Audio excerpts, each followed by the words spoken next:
Brian Finney, left, and Larry Krause are collecting donations of baseball equipment to give to kids in Cuba and the Dominican Republic.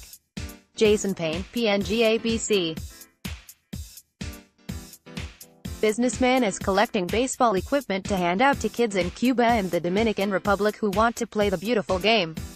Contractor and baseball enthusiast Brian Finney began traveling to Latin America for business about 10 years ago, but the trip soon took a humanitarian turn when he realized his favorite game was not well supported. Baseball is a joy, for the kids, and for their families, he told Post Media News on Thursday.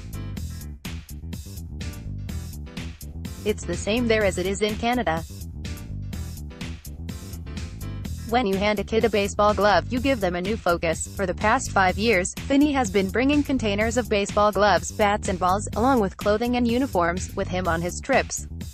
He's seen kids in the small towns near Cayo Santa Maria, Cuba, changed by the game.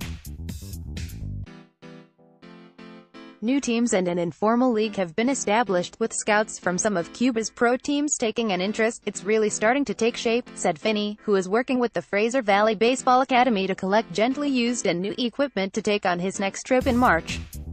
Along with Cuba, the businessman also plans to visit the Dominican Republic, where he is involved in helping to start a charity that will teach kids baseball, while also providing meals, clothing and equipment. The kids will be required to attend school to play. He's hoping BC teams could eventually partner with a charity to send local coaches and players to help.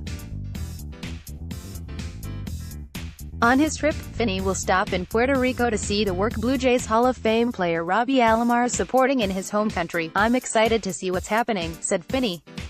"You give a kid a piece of sewn leather and the used glove can change their life." Larry Krause with the Fraser Valley Baseball Academy described Finney's trip as a baseball mission. "As a Fraser Valley organization, it was suggested that we become baseball missionaries, collecting as many items as possible to send along with Brian in March," he said. Gear is being collected at the Academy's Abbotsford and Chilliwack training centers until Family Day. Both Cuba and Dominican have hundreds of young enthusiastic baseball players who are in desperate need of equipment, said Krause. "The simplest of items are a luxury most families simply cannot afford." Limes at postmedia.com, twitter.com/GlendaLimes. Click here to report a typo. Is there more to this story? We'd like to hear from you about this or any other stories you think we should know about. Email vantips@postmedia.com.